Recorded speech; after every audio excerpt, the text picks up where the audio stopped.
before we get to AEW Dynamite, let's talk about a story that broke before AEW Dynamite. A picture, very obviously intentionally put out there. Provocatively posed. Yeah, was put out there showing Tony Khan in a state of shock, I guess. His hands covering his face. Or not covering his face, but how do you describe it? He's sitting at like a conference table or a boardroom table, and he's got his like elbows on a table in front of him, and both his hands are up like he was looking through his fingers at something while covering his face, and then somebody yelled, "Hey, Tony!" and he turned around and looked to the left of him. That's what it looked like to me.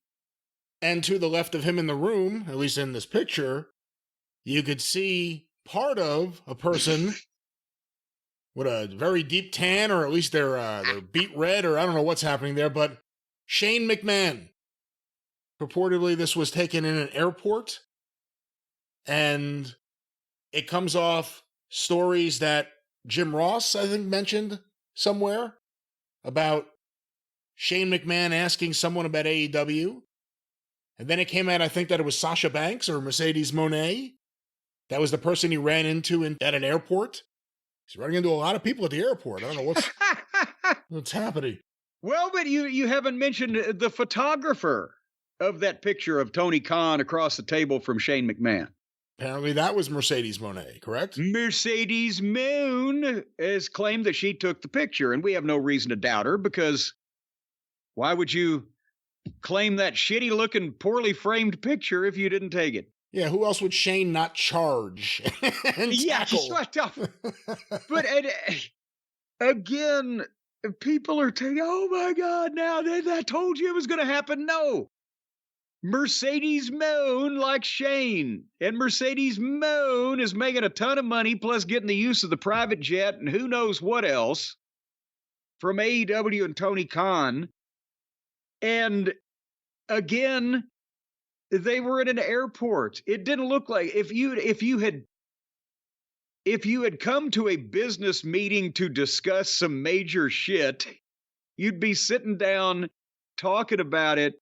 You would, if you were going to have a picture taken and distributed publicly, you wouldn't have one of the talent take a shitty picture of part of y'all with their phone. It would be like Triple H does when he's shaking hands with people. The photo was taken on July 29th, Arlington, Texas. And because Arlington is very close to the DFW airport. And that's where they're having their residency. And if you're flying across country, you got to fly in and out of there or through there or whatever in many flights from many airlines. So I think, hey, it's another deal. Shane was coming through. Hey, Shane, would you like to meet Tony? All right. I still say no, Shane McMahon will not be working in a wrestling capacity for AEW. In a wrestling capacity means as an on-screen wrestler or in any way with the company, period? Well, no, I mean, what else do they do? Fucking manufacture goddamn washing machines? No, he's not going to wrestle. He's not going to announce. He's not going to manage. He's not going to be an executive? An executive. Does Shane want to go back to WWE? Do you think Shane would use something like this as a tool? A public relations tool to make WWE say, we don't want a McMahon over in AEW. We don't want a McMahon on our show, but we also don't want one over there. Boy, because apparently the rumor is he's wanted to come back and they have not really been open to it.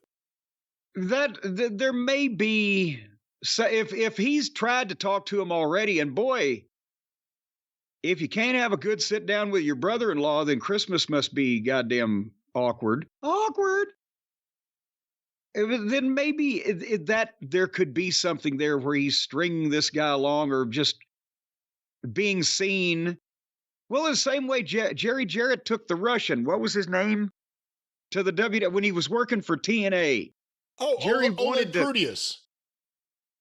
Yeah, he was a purdy one, wasn't he? Oleg Prudius, I think was his name, yeah.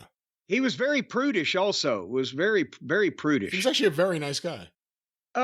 But Jerry Jarrett wanted to get out of TNA. He wanted Dixie to fire him. He wanted to be done with it.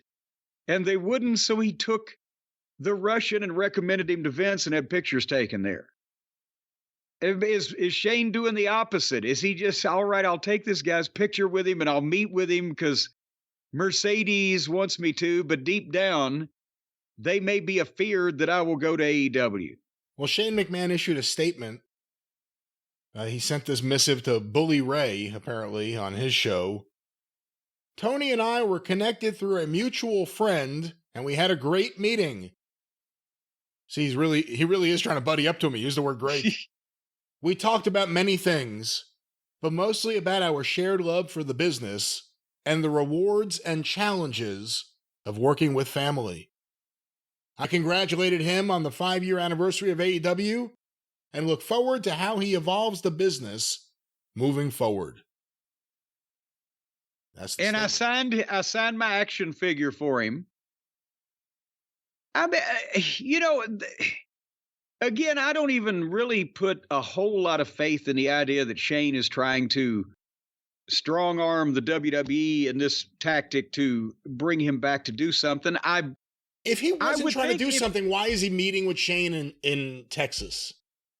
Because he was flying through and Mercedes asked him to meet her Mark boss. I mean, it could be that simple.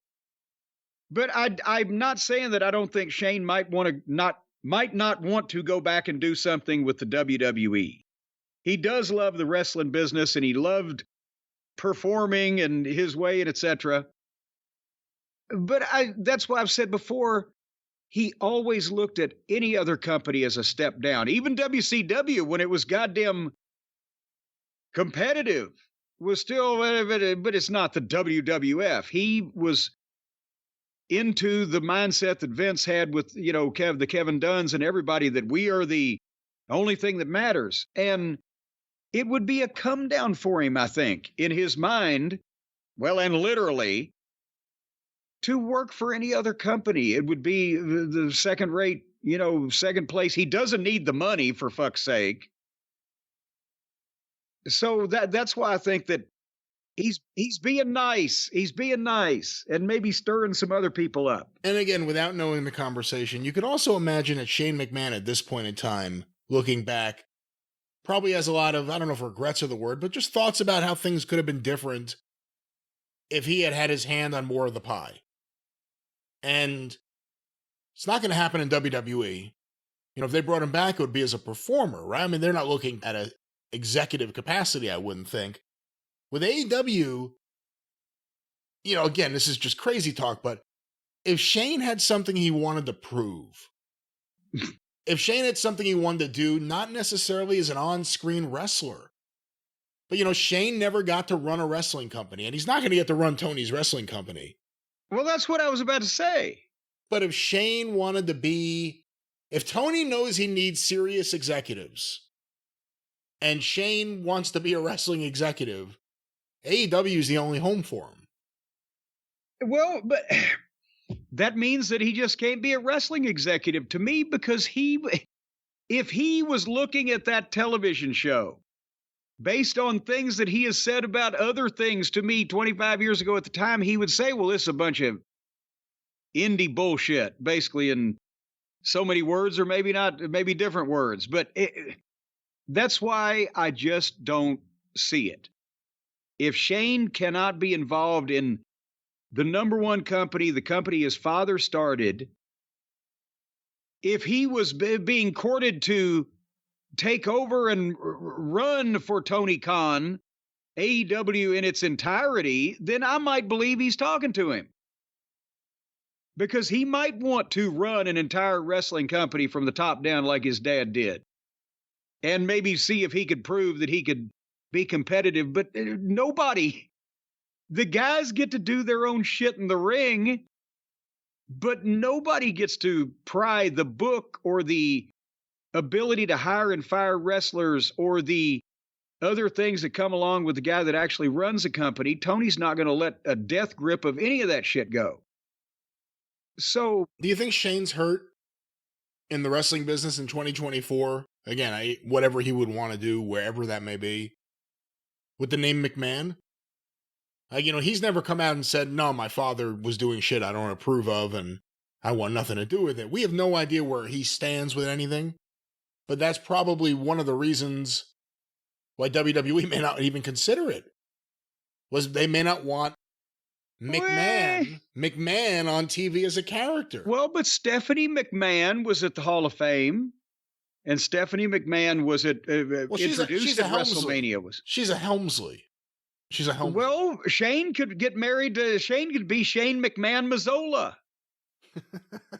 He'd just take his wife's name, Marissa's. Yeah. I don't know about that. And he could come out covered in corn oil. Well, man, tell me that wouldn't have worked in the Attitude Era. I don't know. Here comes Mazzola Man covered in corn oil. I hate to see what Pete Gas would have been wearing, but yeah, I don't know. But that's again, maybe if Tony was talking to Shane, and again, that would be a risk. It might not be as big a risk as Tony has been, but if Tony was talking to Shane about running the whole thing, I could buy it. But Shane's not just going to show up on the TV just to make intermittent appearances as Shane McMahon. Shane McMahon does not need the money, regardless of how much money that Tony would pay him. He's not going to do something full time. And he's not going to be an executive where he's sitting there with other executives, to be quite honest, that are either 20 years younger than he is or have never goddamn farted in a fucking major arena before Tony started renting them for him. He's not going to be one of that gang. So I just don't see that it fits. He's too big, too old, too proud, and doesn't need the money. So figure it out from there. What do you think of the decision to leak the photo? Because obviously it was a conscious effort to get that photo out there and get people talking about it. Well, again, if Mercedes is standing by with her cell phone ready to snap a picture, it was an odd. If you were trying to give the impression you were negotiating, would you have Shane standing there in casual wear, leaning over the table, and Tony looking like goddamn Professor Irwin Corey? And I think just here they're both in the same room, that kind of thing. Okay, yeah, go ahead and send it out, Sasha. Yeah, that's fine. Well, if it was supposed to look like a big time negotiation, I'd have had some papers on the desk and both guys sitting there with pens in their hands and paying attention to what's going on. Well, more just they were going into a Dynamite, which we're about to talk about. An AEW Dynamite against the Olympics, so you got to figure it'll take some kind of hit. They're in the middle of negotiating the exclusivity. The period with Warner Brothers Discovery where they have exclusive talks is over. That's not to preclude them from any further talks. It's just now they can talk to anyone. And they need buzz. They kind of have a stretch where something happens on Dynamite, and by the next week, everything moves on. You move on, you forget what happened. Everything moves on. There's no real big show to show great build of things right now. And who knows if that's part of the motive, just to get buzz in the program.